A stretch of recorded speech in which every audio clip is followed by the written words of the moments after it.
2:17 we'll sing this morning. 2:17. Following Jesus. Chorus, we'll sing through 2 times.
Sessions to get it done. Acts 21. And remember, there are no more paragraph markings, so we're going to then make our own outline. People do make outlines and they kind of find divisions, but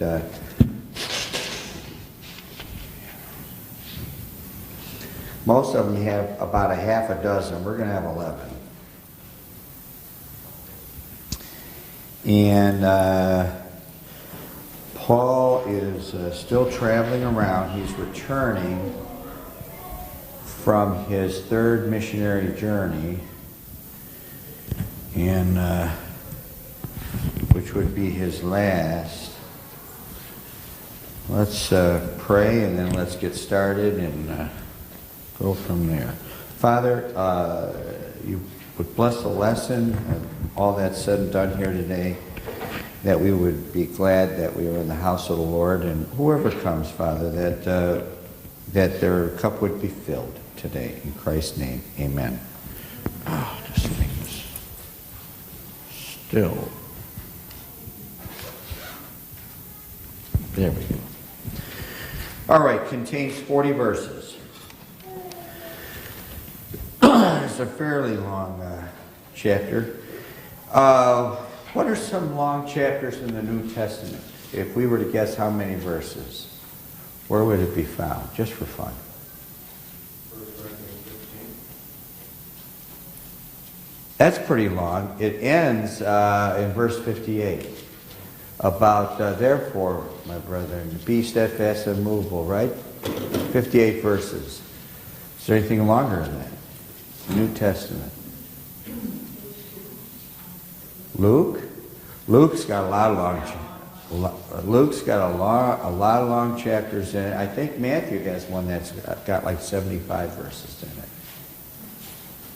I think. 1 Corinthians 58 verses, right? We know that 58th verse. Luke's got long chapters in it, I think.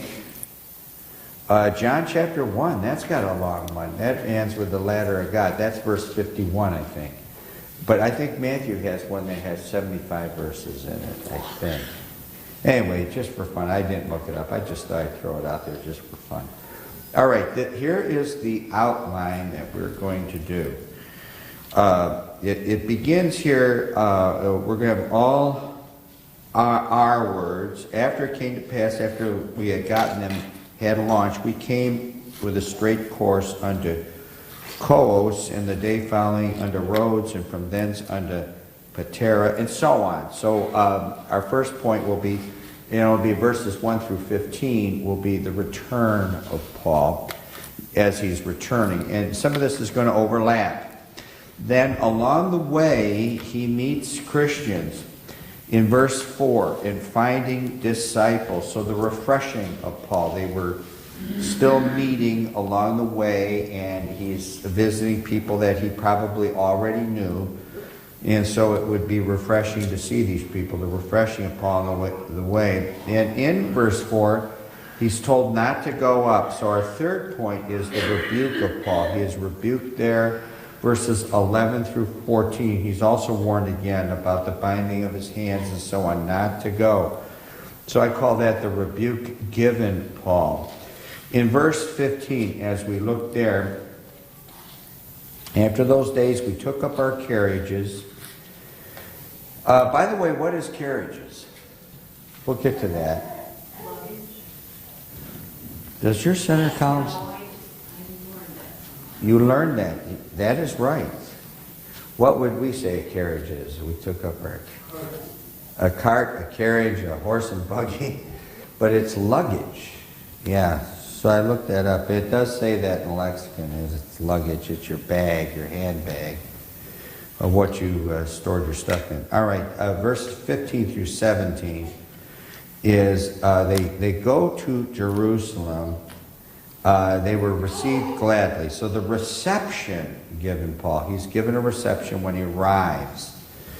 Then in the day following, Paul went in with us unto James and all the elders, and when we had saluted them and declared, what he declared, the report of Paul. He comes to give his report. So he's reporting of his adventures there and what had taken place.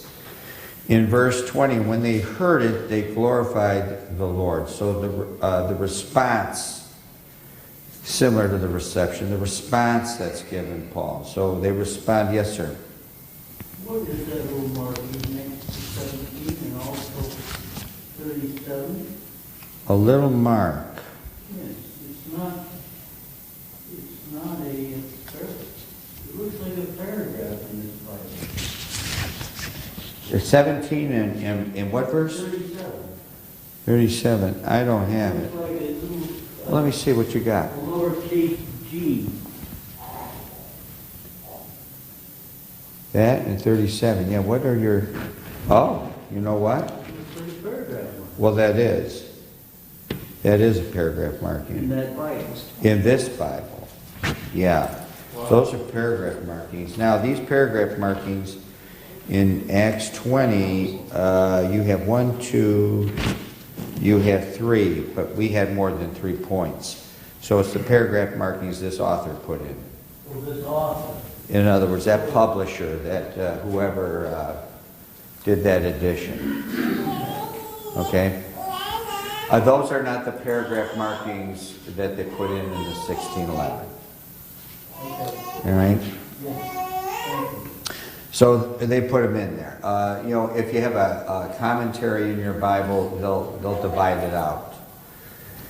If you're on the Almost Christian radio station, they say, well, this should not be the beginning of the next chapter. This really topic flows into the next, and they don't even break it up by chapters. They break it up different ways. Is this Chapter 1?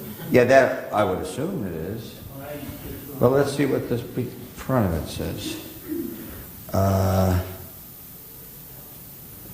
Yeah, they just create a bunch of Bible doubters. Yeah. Yeah, it says KJV here, right there. Okay, very good. Thank you. Okay. At least that's what it says. We'll study it a little closer there in the front and see what it says. All right, the response given Paul. So they were glad. Now, did Paul have a good reputation amongst the Jews or not? In what respect? Depends on who you ask, I guess. Well, I'm asking, did he have a good one or a bad one? In his old self, yes. In his new self, maybe not so. Well, he didn't have really the best reputations, and they actually state this. So our next point, the response given Paul, they were glad, but verses 20 through 23, the reputation of Paul And let's see here. And verse 21, and they are informed of thee that thou teachest all the Jews which are among the Gentiles to forsake Moses, saying that they ought not to circumcise their children, neither to walk after the customs. Paul never really did that. He didn't do that. Did Paul circumcise? He did. He's walking this tightrope. I read one guy, he said it's like you got saved, but when your mother wants you to go to some baptism 10 years later at the Catholic Church, you go anyway and you feel real guilty about it to keep the peace.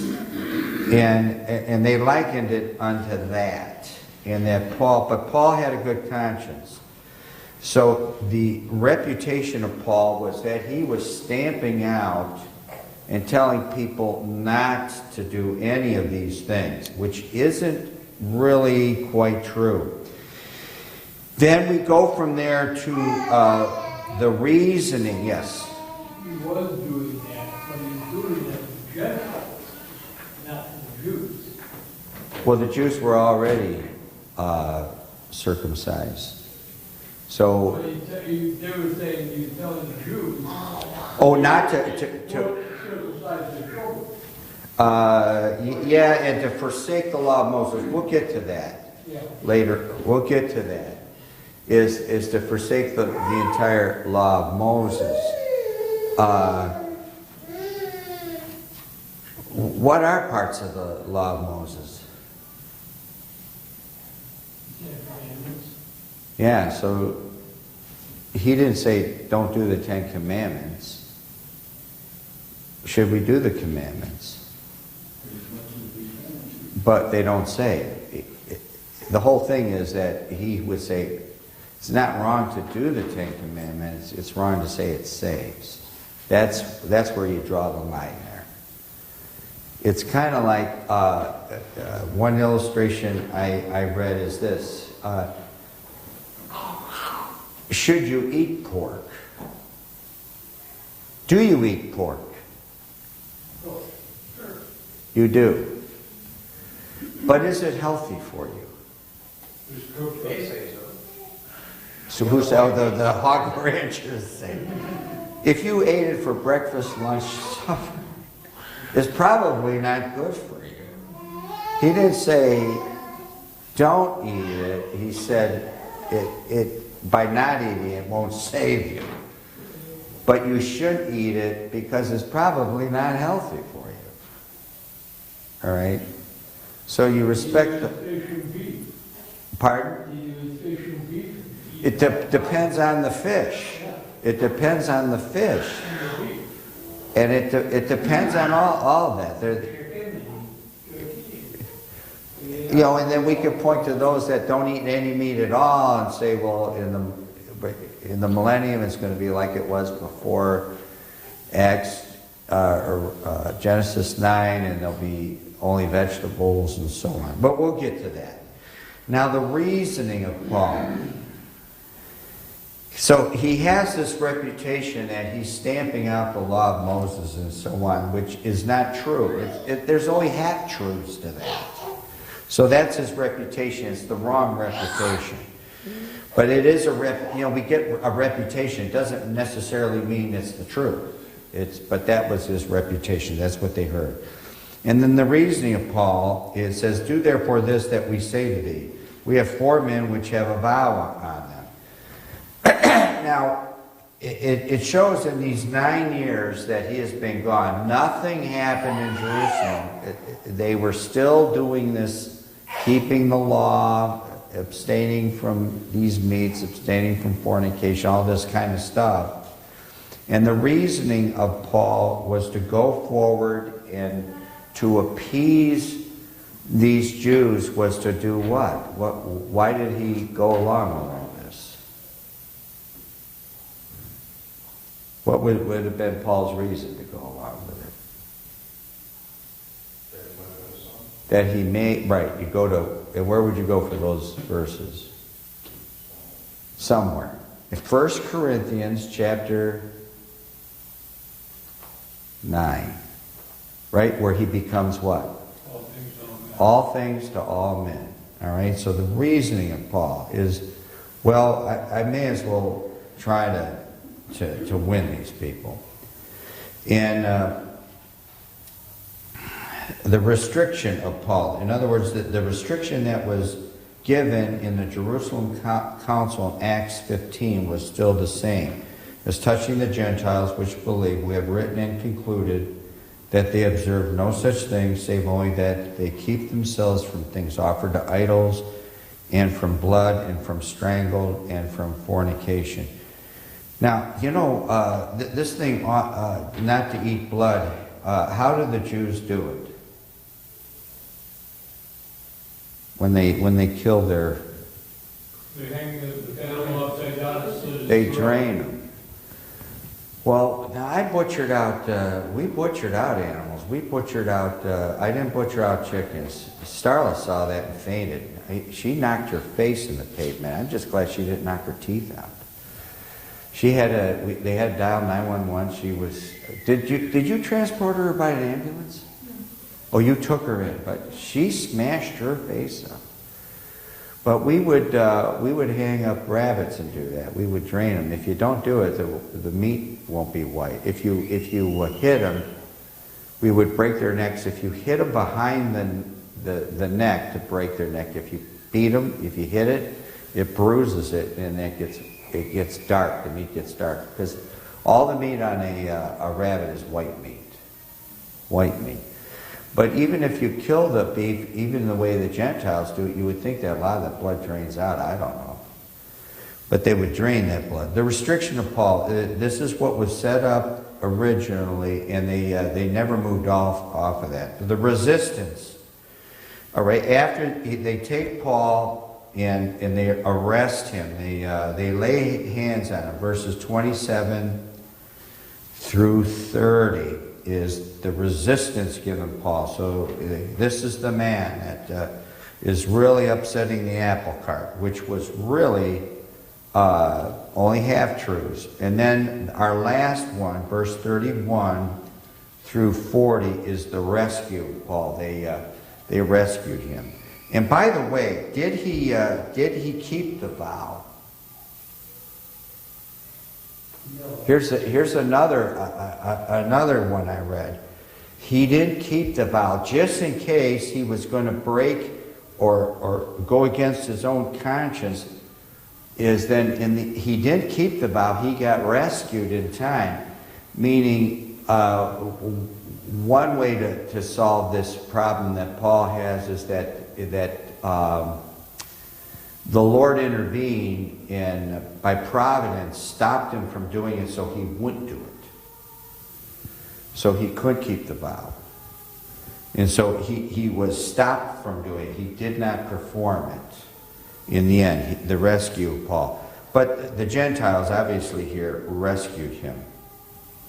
So that'll be our 11-point outline. Verses 1 through 15 will begin there, and that's the return of Paul. Paul and company would change ships. They changed ships just like people today change planes. Now, we went, the wife and I are not flyers. I'm not against flying. In fact, it's kind of fun. You just get out, but I've never flown in a storm. Are you safer in a car or in a plane? They say you're safer in a plane. Obviously, statistically, all you got to do is third grade math to figure that out. Is compared to how many people are flying and how many people are driving, and you can figure out which one you're safer in. But they change ships like we change planes. Now, when we changed planes, did we have a ticket? I don't even know if I had a ticket. I think we had a physical ticket. And Missy arranged all this, so she had downloaded the tickets. We had the tickets. And then there were other people, they have it on their phone. I mean, if we had to do that, forget it, man. We're not getting on a plane.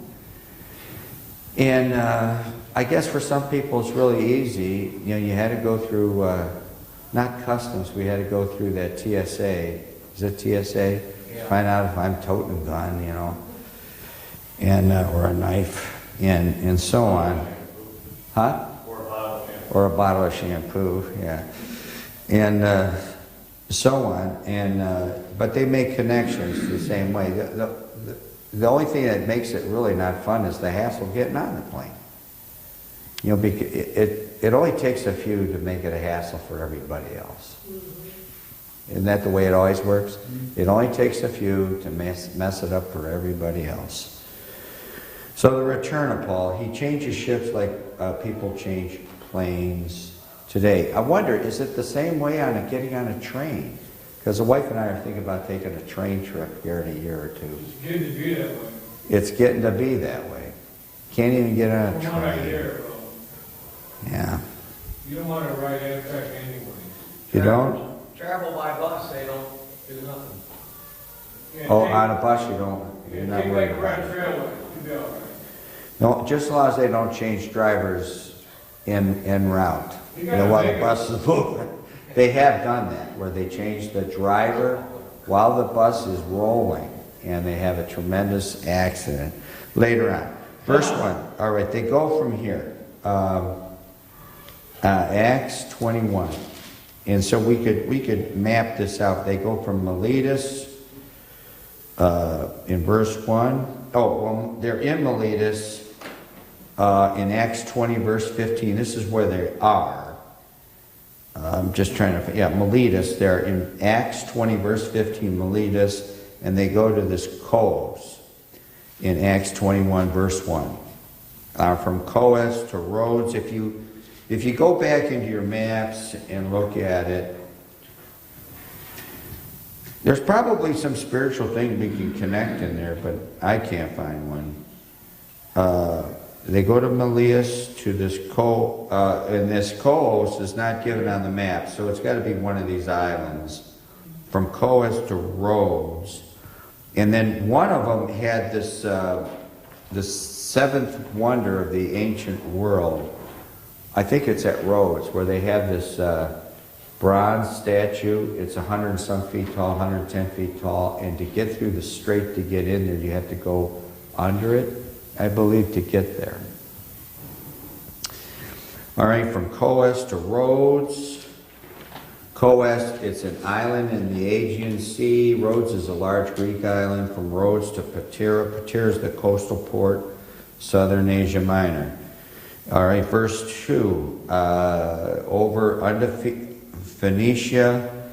Rhodes had the 106-foot brass statue of Apollo straddled the harbor inlet. It's one.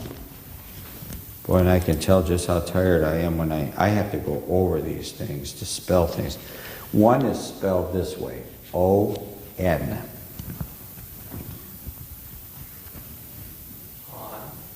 On, yeah. One of the seven wonders of the ancient world. What's the eighth wonder of the world? Off. Isn't it King Kong? I was gonna say, Isn't he the eighth wonder of the world? when they opened the Astrodome in Houston, they said it was, but now it's torn down, so it's Oh, not. yeah. Until Well, what are what are the seven? I think it's the Hanging Gardens of Babylon. This Rhodes is. I wouldn't know. Sphinx or the pyramids, I suppose. Oh yeah, you know what? I bet the Sphinx, the pyramids. Yeah. Phoenicia is today's Lebanon when they hit the main coast there. In verse 3, they sail past the island of Cyprus, which is on their north side as they sail past it. All right, so they sail south of it. I mean, you can map that out. Tyre is a city in today's southern Lebanon, where they end up here in verse 3. It's stated there to unload the burden, so they're carrying cargo. They're just passengers on a cargo ship, and they're the ship was today's what? It's carrying cargo. Container, yeah. It would be a container, yeah, on the ship. It's today's UPS, FedEx, or whatever is sailing over with all the containers. They say when those container ships come over, they're stacked up on the boat. And when they hit a storm, what happens to some of the containers? And some of the containers go overboard. And they submerge in the water, but they don't sink, and they kind of become a navigation hazard because you can't see them and you run into them. And you could run into them, and then they'll finally hit shore. I hear sometimes they make it to shore, and then they empty them out and see whatever's left in there. What was in the safe in the Titanic? The big opening. They did open the safe up. Oh? I think there was nothing in there. Oh, I think it was empty. Yeah. Yeah, they made a big deal out of it. I didn't see it, but they made a big deal out of it. All right, so they stopped there to unload the cargo. All right, now, God uses everyday events to accomplish his goals. All right, so Paul is heading back towards Jerusalem. He's going to be arrested. He's going to end up going to Rome, and that's the ultimate goal of God, is for him to do this witnessing. And so he uses these everyday events to accomplish the providence of God. And so let's two main things in the Bible that you can point to do that. That God uses everyday events to accomplish his goals. Adversity? You could go there, but events in specific events. Oh, specific. He used just regular, everyday. I didn't preach it this year. I mean, I could have. I have preached it. I don't want to pull out the same sermons. I just don't. The wife says, why don't you just pull that out? I know there. Somebody told me the preacher pulls them out every 7 years. He rotates them 7. I'm not a 7. I'm not a. I haven't hit the cycle yet. 7 years then? The 7 year, he preaches his every 7 years and revamps them. And then Spurgeon said that the whatever group he was in, they pull him out every 3 years. They rotate him every 3 years. Baptists rotate him every 18 months, you know. When the taxation for Mary and Joseph, that's an everyday event, right? It's an annual event here, April 15th, all right? And God uses everyday events to accomplish his goal. That's one. Another one I have, and I used, and that is God's ministers. Who are God's ministers? Say that again? Oh, yeah, you could go there, but no, I'm not going there. What was that group? No, I am not God's minister. Believers? I am Christ's minister. There is a difference. We had a whole big, long series on this about why not to vote. Or police. Pardon? The army and the police. The army and the police, but specifically, it's not them. It's the government. It's Donald Trump. Not to say he's lost or saved or good or bad. All right? Old Testament, the government. Who carried out God's plan then? What government carried out God's plan? I mean, you wouldn't want to meet the Nebuchadnezzar. You say, well, look how awful that was, and this should have happened. But God used that so that they would pay back the 70 years that they didn't let the land rest. You know, that God was owed. So God uses lost people to accomplish his goals. All right, so you could go all over the place. Like the little maid, she got captured. She was sent away. She witnesses to the wife or to the of Naaman's wife, who told Naaman to go to Jerusalem to see the king, and the king rent his clothes, say, go see Elisha. and get your leprosy. You see, he uses all those things. So I used Luke 2 in the taxation and Romans 13. And that's where it's actually called God's minister. That's God's ministers. So God uses men to accomplish his goals. All right, he's not doing abracadabra. He's not doing that. He uses ordinary events to do that. There was something on last night, and I turned it in, and the guy said hocus pocus. He didn't say hocus pocus. He said something. Said dominocus. Man, I thought I read somewhere that's what the priest says.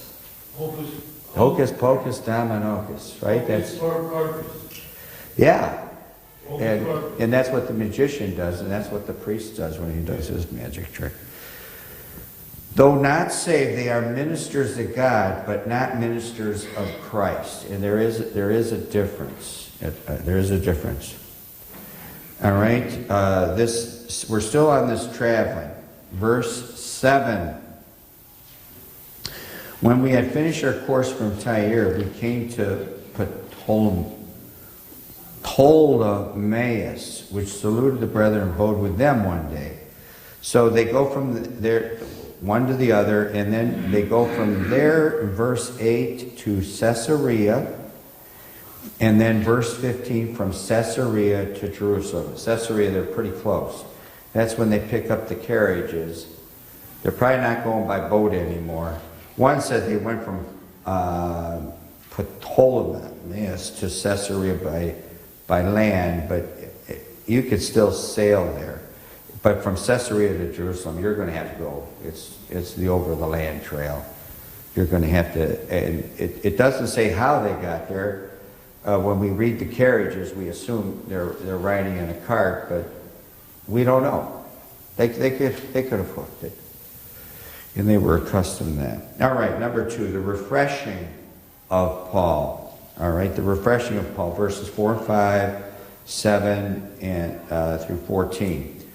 In verse 4, it says, "In finding disciples," they find disciple.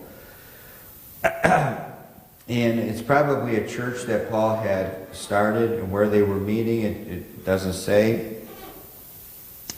But he finds these disciples. He probably knows that they're there, and it doesn't say what day. We tarried there 7 days, a full 7 days. And so we could go to Hebrews 10:25 as to not forsaking the assembly, as the manner of such are. So he doesn't forsake the assembly, he still assembles with them. These disciples, in verse 5, there are women, wives and children. So you got women and children, and there was prayer made. So they knelt down on the shore and prayed. So there's families involved in this. In verse 7, when we had finished our course, we came to this Ptolemais and saluted the brethren. So they find other brethren there. Verse 8, they find Philip the evangelist in Cæsarea. Philip the evangelist. He is. Where does he first show up? Philip.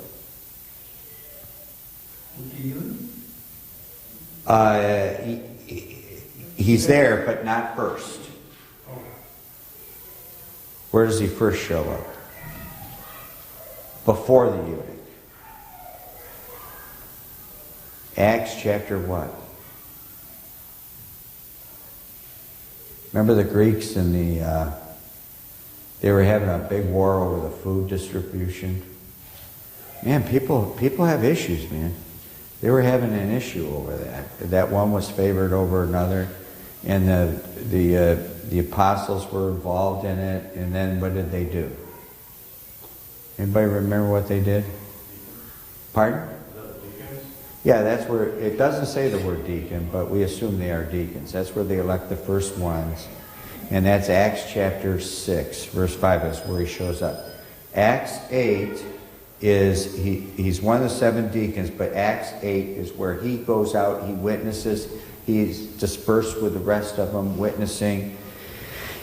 And he ministers then in the end to many, and we could go there and say, listen, it's important to minister to one just as many as to many. He wins many people, and then it's Peter and John that go up there to verify what had gone on there. Remember, they came up, and he then ministers, he joins himself to the chariot of the eunuch.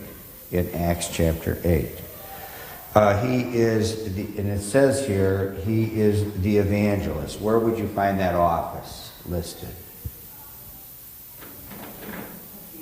Ephesians chapter,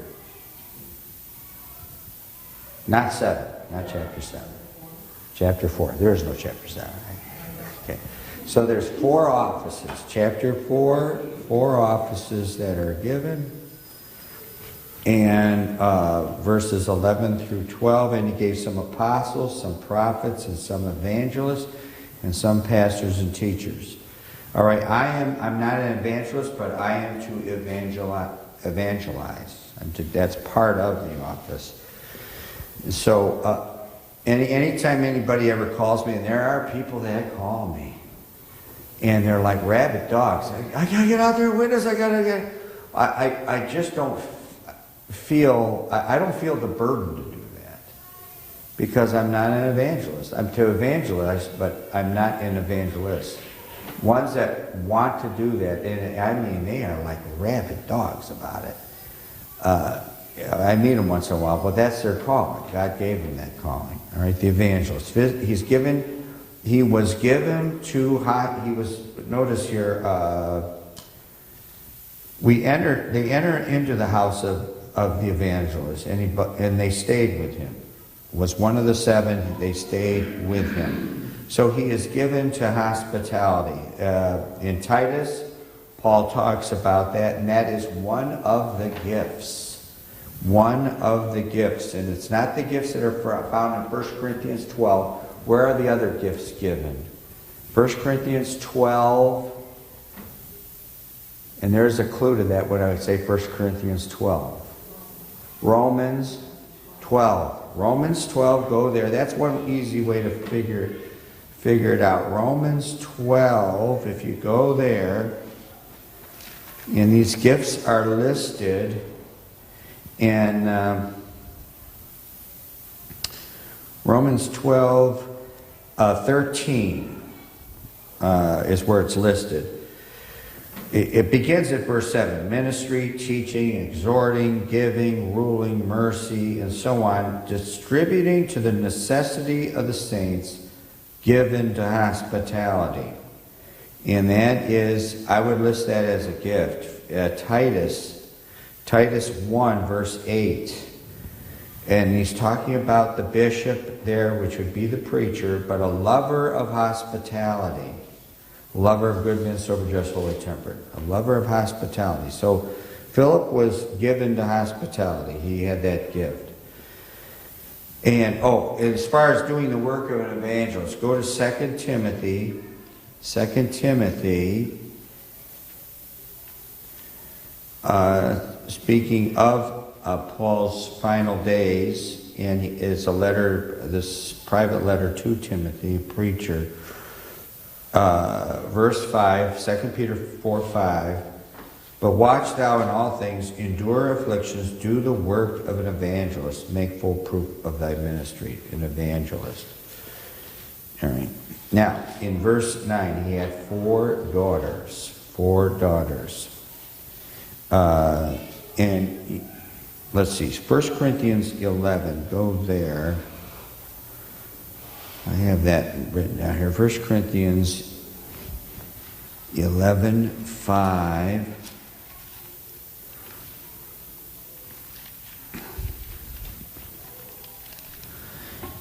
But every woman that prayeth or prophesieth with her head uncovered dishonoreth her head, for that is even all one as if she were shaven. The idea is the women can pray and prophesy. They do that. Showing that. In the gifts, 1 Corinthians 12, 13, and 14 in 1 Corinthians. If you go to 1 Corinthians 14,